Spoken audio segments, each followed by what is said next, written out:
Ain. Alhamdulillah, para jemaah dirahmati Allah Subhanahu wa taala.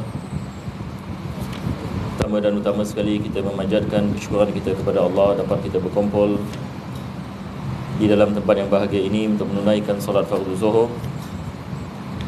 Dan kita berdoa kepada Allah Subhanahu wa taala agar Allah menjadikan pengajian ini sebab pengampunan bagi segala dosa, yang mana dengannya Allah mengabulkan segala hajat dan memberikan kepada kita keselamatan di dunia dan akhirat daripada segala azab, daripada segala bala dan wabak. Dan mudah-mudahan Allah Subhanahu wa taala menjadikan kita di antara hamba-hamba yang bertakwa. Amin ya rabbal alamin. Maka kita telah membicarakan dalam kitab Risalah Jami'ah akhir daripada rukun-rukun solat, dan kita telah sampai kepada bahagian yang mana penulis mengatakan wa yanbaghi an ya'tiya bisunani jami'aha bisunani jami'iha wa hiya kathiratun jidda wa yanbaghi al-i'tina'u bil ikhlas. Maka setelah beliau menukilkan rukun-rukun salat, beliau mengatakan ditekankan bahawasanya seseorang itu mendatangkan sunnah-sunnah Nabi SAW ke semuanya di dalam salat. Dan dia mengatakan dan sunnah-sunnah banyak sekali. Jadi apabila kita melakukan salat, perlu kita memahami salat ini pertama sekali kita ada rukun-rukun. Perkara yang kedua kita ada sunnah-sunnah. Dan perkara yang ketiga kita ada perkara yang makruh. Perkara yang keempat adalah kita ada perkara yang membatalkan salat.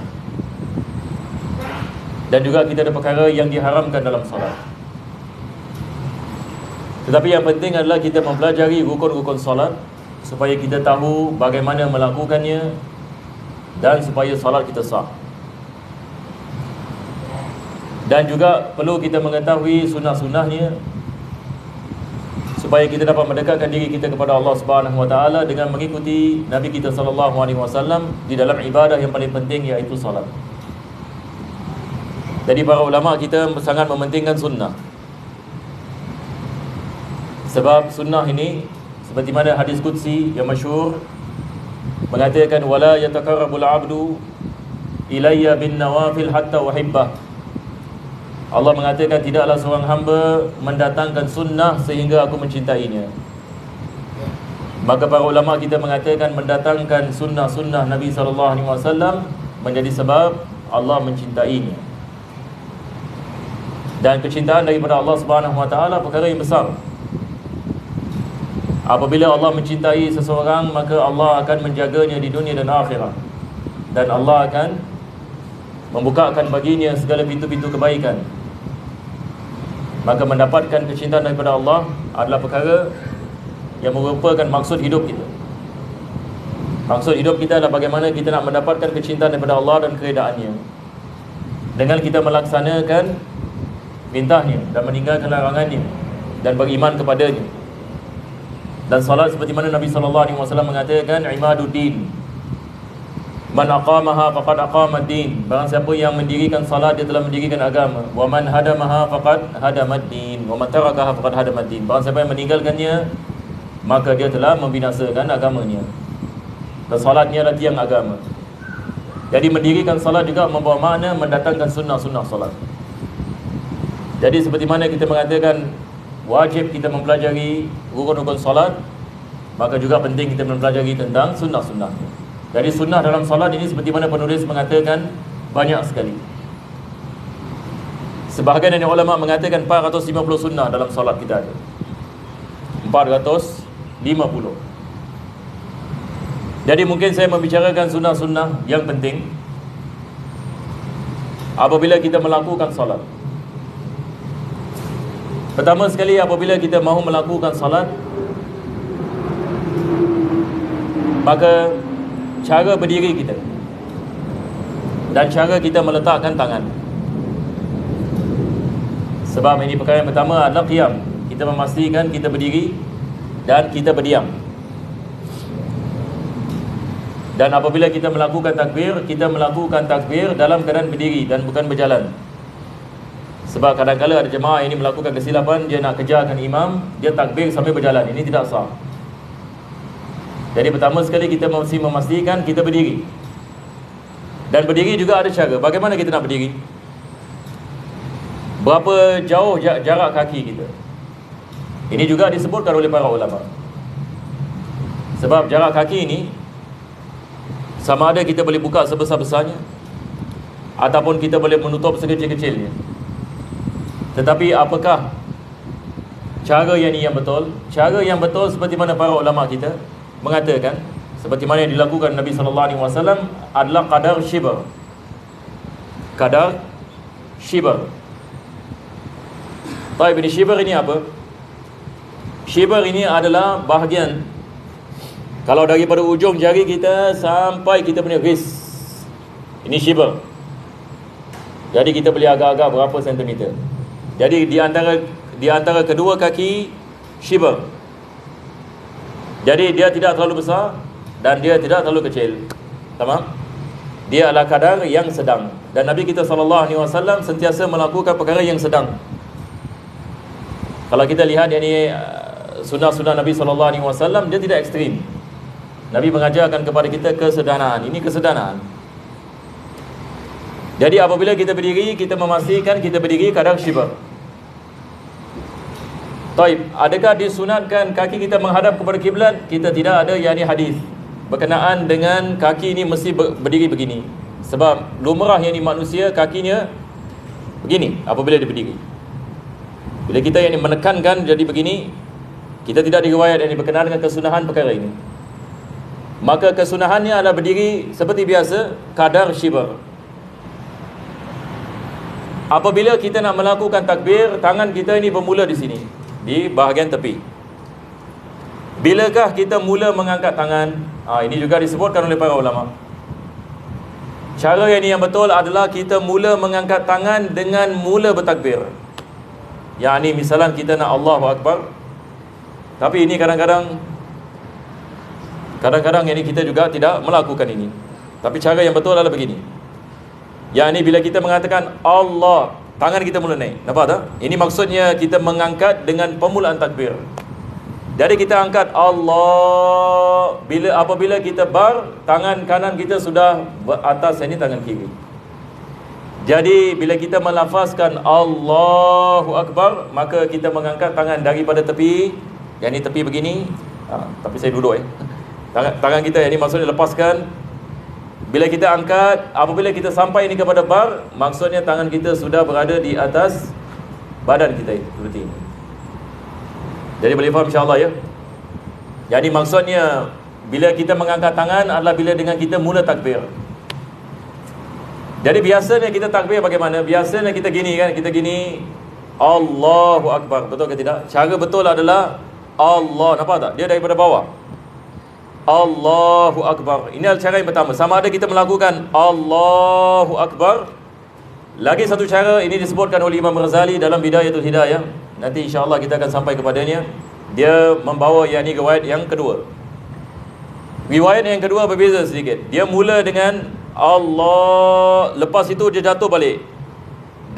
Lepas dia jatuh baru naik. Nampak tak? Yang ini maksudnya daripada bawah atas, bawah atas. Ini adalah cara yang kedua. Jadi kita ada dua pilihan. Sama ada pilihan yang pertama kita naik dan kita terus begini. Pilihan yang kedua adalah kita naik, kita turun, naik. Jadi ada dua cara. Jadi kalau kita nak melaksanakan yang pertama, tidak ada masalah. Dia adalah sunnah. Yang kedua juga adalah sunnah. Tetapi kedua-duanya mengatakan awal mengangkat tangan dengan awal takbir, dan akhir huruf ra apabila tangan di atas badan. Jadi saya rasa kita boleh faham insya-Allah ya. Jadi ini adalah cara kita mengangkat tangan. Apabila kita mengangkat tangan kita ini mana posisinya? Ini lagi satu soalan. Di dalam yang di Sahih Muslim, apabila disifatkan takbir Nabi SAW, disebutkan istilah ini, disebutkan perkataan ini. Sahabat-sahabat Nabi SAW apabila meriwayatkan bagaimana Nabi melakukan salat, mereka mengatakan Nabi mengangkat tangannya hazwal mankibain. Kita nak kena teliti sikit perkataan ini ya. Ini kita ada banyak hadis berkenaan dengan hazwal mankibain. Kalau boleh kita hafal ini. Bagaimana nak lafaznya? Hazwal mankibain. Hazwal mankibain. Apakah yang dimaksudkan dengan hazwal mankibain? Ada dua makna hazwal mankibain. Yang pertama sekali, apabila kita mengangkat tangan kita, mankibain ini adalah kita punya apa? Bahu. Jadi Nabi SAW apabila dia mengangkat tangannya, dia punya tangannya tidak begini, tak keluar begini. Ini dah keluar daripada bahu, betul ke tidak? Had bahu ada kat sini. Jadi dia bukan begini dan dia bukan begini. Jadi dia dekat mana? Dia dekat bahagian bahu. Yang ni bahagian bahu kita adalah kat sini. Ini dalam segi dia punya lebar. Manakala dia punya tinggi, dia adalah di bawah kita punya, apa kita panggil ini? Celuping apa telinga? Cuping. Cuping telinga. Celuping pula ya, salah ya. Al-Imam An-Nawawi beliau mensyarahkan, beliau mengatakan yang dimaksudkan dengan hazwal mankibain ini, makna yang kedua adalah kita punya jari kita bila kita buat begini. Jari kita ini dia adalah di atas paras kita punya cuping telinga. Maksudnya dia tidak tinggi begini bila kita angkat, dan dia tidak rendah begini. Tetapi dia adalah dia dalam segi bahu selari dengan bahu, dan dalam segi dia punya tingginya adalah kita punya cuping telinga di sini. Jadi dia bukan begini dan dia bukan begini, tapi dia begini. Dan dia balik ini kepada had bahu kita. Boleh insya-Allah. Ini yang dimaksudkan hazwal mankibain. Manakala jari kita tidak disunatkan kita tutup begini. Ini salah. Sunnah bukan begini. Tidak disunatkan kita buka begini, tetapi disunatkan kita renggangkan. Bila kita melakukan begini, dia ada renggang. Dan tangan kita ini menghadap kiblat. Bukan begini, bukan begini, atau bukan begini, tapi dia begini, menghadap ini kepada kiblat. Jadi ini adalah cara yang kita mengangkat tangan. Selepas itu kita meletakkan tangan di mana? Kita memegang tangan kita begini. Sekarang lihat tangan kita ni, tangan kanan ini. Tangan kanan ini kita memegang bahagian kita punya wrist tangan kiri. Kita genggam. Yang ni kita meletakkan tangan kanan ini begini, atas kita punya wrist. Jadi boleh nampak ya begini ya. Ini adalah caranya. Ini adalah cara kita meletakkan ini tangan kita apabila kita melakukan salat. Yang ni kita mengambil ini tangan kanan, di mana kita genggam, kita tidak genggam di sini dan kita tidak genggam di sini. Tapi yang ni kita genggam ini di bahagian sini. Ini adalah kita punya wrist. Dalam bahasa Melayu apa kita panggil wrist? Ya? Bukan nadi ya. Lengan. Ala kulli hal bahagian ini. Boleh insya-Allah. Selepas itu di mana kita meletakkan kita punya tangan? Ada hadis Nabi SAW diriwayatkan ala sadr. Ala sadr. Kalau kita terjemahkan ini secara literal, apa maksud ala sadr? Sadr kita adalah bahagian dada kita. Ala sadr ini maksudnya atas dada. Tetapi Al-Imam An-Nawawi beliau mensyarahkan. Beliau mengatakan yang dimaksudkan atas dada adalah bahagian di antara pusat dengan dada, yakni di sini. Jadi dia bukan begini dan dia bukan ini bawah pusat, tetapi di atas pusat. Yakni di antara ini pusat ini dengan dada. Boleh insya-Allah. Jadi ini adalah cara yang kita meletakkan tangan apabila kita melakukan solat. Dan berkenaan dengan perkara ini saya ingin mengingatkan, kadang-kala bila kita baca hadis Nabi SAW para jemaah sekalian, ni perkara kita nak kena faham ya. Sebab ramai orang awam silap kat sini. Dia baca hadis Nabi SAW, lepas itu dia lihat translation, terjemahan. Kalau terjemahan salah, amalan dia terus salah. Apakah cara yang betul bila kita baca hadis Nabi SAW? Cara yang betul apabila kita baca hadis Nabi SAW adalah kita membacanya melalui syarah para ulama. Sebab kadang-kala ada lafaz hadis Nabi SAW tidak dimaksudkan dalam segi bahasa. Ini kalau kita belajar usul fiqh kita faham ini. Sebab kadang-kala makna daripada hadis tidak diambil dalam segi bahasa, tapi diambil dalam segi syarak. Sebab makna ini kadang-kala dia ada dalam segi bahasa, dia ada dalam segi syarak, kadang-kadang dia ada dalam segi uruf. Balik kepada keadaan kaum Arab ini pada zaman itu. Kadang-kala maknanya majaz, maksudnya sindiran, dia bukan makna hakikah. Itu sebab daripada perkara yang banyak berlaku zaman sekarang, seseorang itu dia mendatangkan hadis Nabi SAW, bukan masalahnya hadis itu, tetapi masalahnya salah faham. Kadang-kala salah faham. Salah satu daripadanya perkataan Allah sadar. Sebab kita lihat ada orang yang dia mengambil literal begini.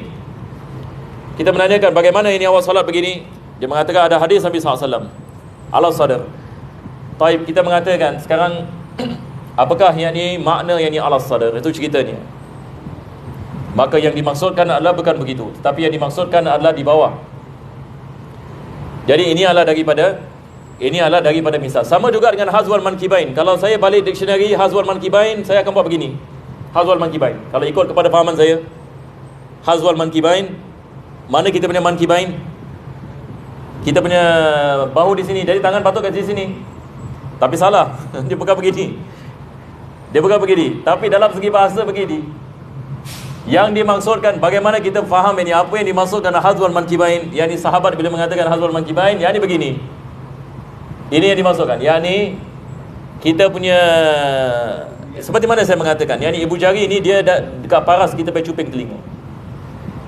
Jadi itu sebab kita nak kena balik ini kepada tafsiran dari para ulama. Bagaimana kita balik kepada tafsiran para ulama? Kita balik kepada kita fikih. Itu sebab cara yang betul mempelajari hukum ahkam, balik kepada kitab fikih dan bukan kitab hadis pada permulaannya. Kita nak kena belajar fikih dahulu, baru kita mendalilkan dengan hadis, bukan terbalik. Sebab hadis memerlukan kepada syarah, dan syarah ini kita memerlukan kepada fuqaha yang mensyarahkan dan menerangkan kepada kita maknanya. Jadi ini adalah cara yang patut kita mempelajarinya. Taib, sekarang kita dah tahu bagaimana kita nak memegang tangan dalam solat.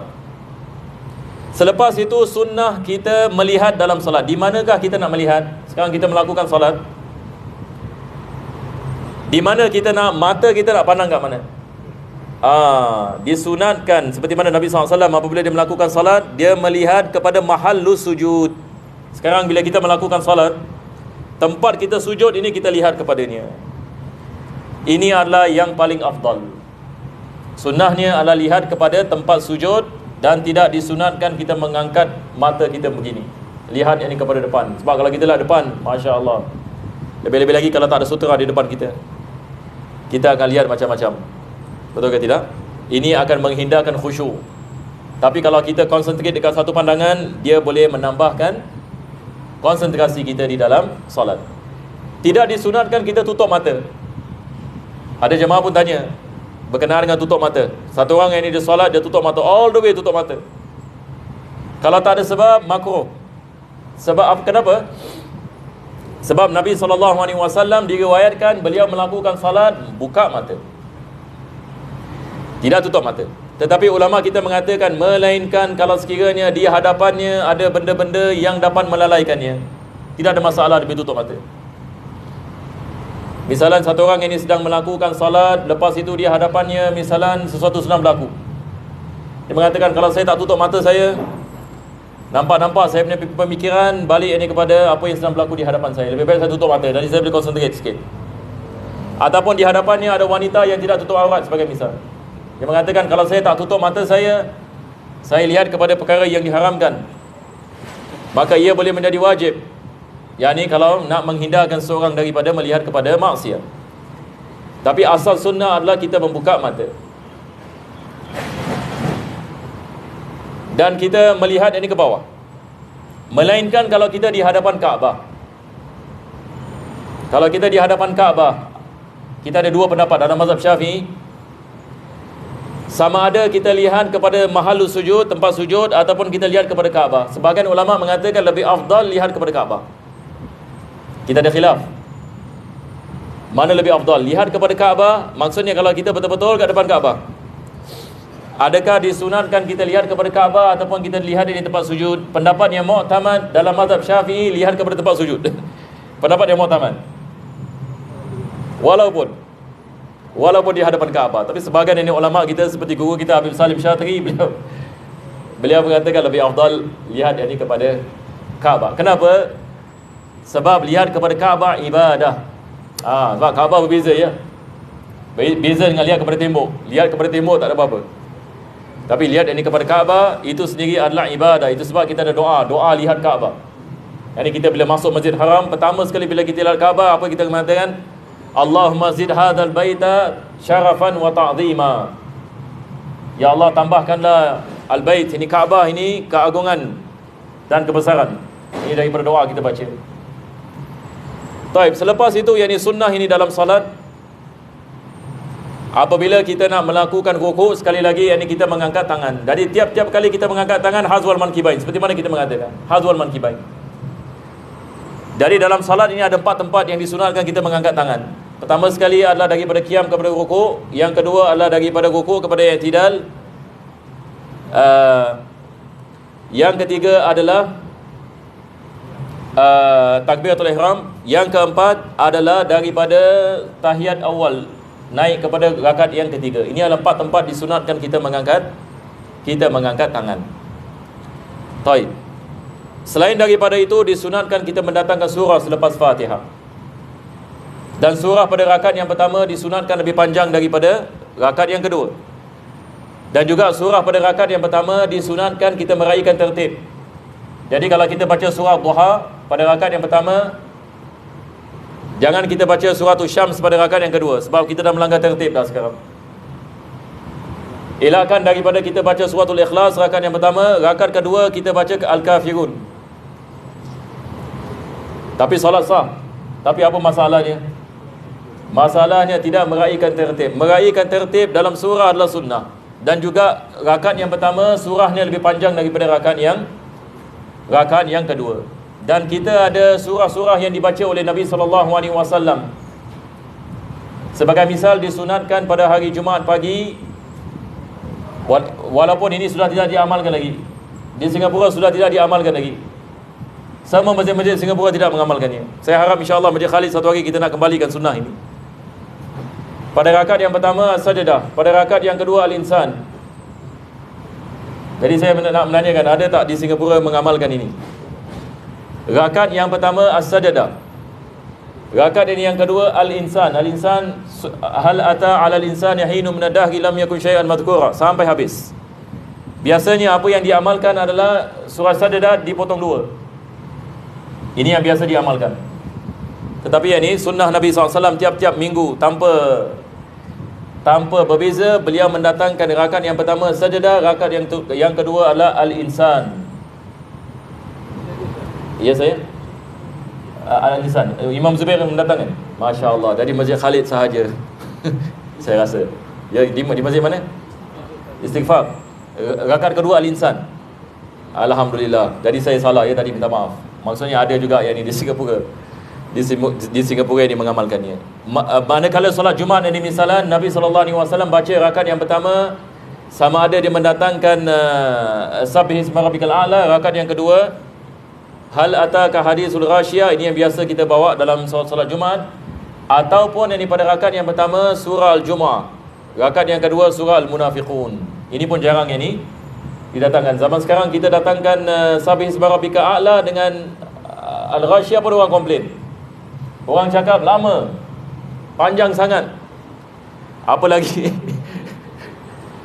kalau kita baca ya pada rakaat yang pertama, Sabbah lillahi ma fis samawati, ini suratul Jumu'ah. Rakaat yang kedua ini surah Al-Munafiqun. Kita tak tahu ini berapa banyak komplain ini akan masuk nanti. Ala kulli hal, ini adalah beberapa misal ni surah yang dibaca oleh Nabi sallallahu alaihi wasallam. Salat Maghrib Nabi mendatangkan Qisar, surah Al-Qisar. Ini penting kita nak kena faham ya. Ini senang kita nak amalkan. Ini kita semua boleh amalkan ini, insya-Allah. Apa yang dikenali sebagai qisar al-mufassal, salat maghrib. Qisar al-mufassal dia adalah daripada surah Duha sampai surah An-Nas. Jadi rakaat yang pertama kita boleh baca Ad-Duha, rakaat yang kedua kita boleh baca Alam Nashrah, ataupun rakaat yang pertama kita baca Alam Tara Kaifa Fa'ala Rabbuka bi Ashabil Fil, rakaat yang kedua kita baca Li'ila fi Quraisy. Ini sunnah. Jadi solat maghrib tidak disunatkan kita baca misalan Sabbihisma Rabbikal A'la. Solat maghrib ini tidak disunatkan. Ini bercanggah dengan sunnah. Begitu juga tidak disunatkan kita baca Hal Ataka Hadisul Ghashiyah ataupun suratul Mulk pada solat maghrib. Tidak disunatkan. Jadi solat maghrib paling senang sekali. Kita mendatangkan qisar al-mufassal. Mudah-mudahan Allah Subhanahu wa taala memberikan kepada kita taufik ini, insya-Allah taala. Disebabkan masa, para jemaah sekalian, saya berhenti di sini, melainkan kalau jemaah ada yang nak menanyakan soalan, bolehlah tanya, insya-Allah. Kalau tidak ada, insya-Allah kita berhenti di sini dan kita akan sambung insya-Allah pada lain kali. Bismillahirrahmanirrahim. Alhamdulillahirabbil alamin. Allahumma shalli wa sallim ala sayyidina Muhammad wa ala ali sayyidina Muhammad. Rabbana atina fid dunya hasanah wa fil akhirati hasanah wa qina adzabannar. Sallallahu ala sayyidina Muhammadin wa ala alihi wa sahbihi wa sallam. Alhamdulillahi rabbil alamin. Al-Fatiha. Bismillahirrahmanirrahim. Alhamdulillahi rabbil alamin. Ar-Rahmanir Rahim. Iyyaka na'budu wa iyyaka nasta'in. Ihdinas siratal mustaqim. Siratal ladzina an'amta 'alaihim ghairil maghdubi 'alaihim waladdallin. Amin ya Allah, amin ya Rahman, amin ya Rahim. ربنا تقبل منا صلاتنا ودعانا انك انت السميع العليم وتب علينا انك انت التواب الرحيم دعواهم فيها سبحانك اللهم وتحياتهم فيها سلام اخر دعوانا الحمد لله. تقبل الله منكم. صلى الله على محمد صلى الله عليه وسلم.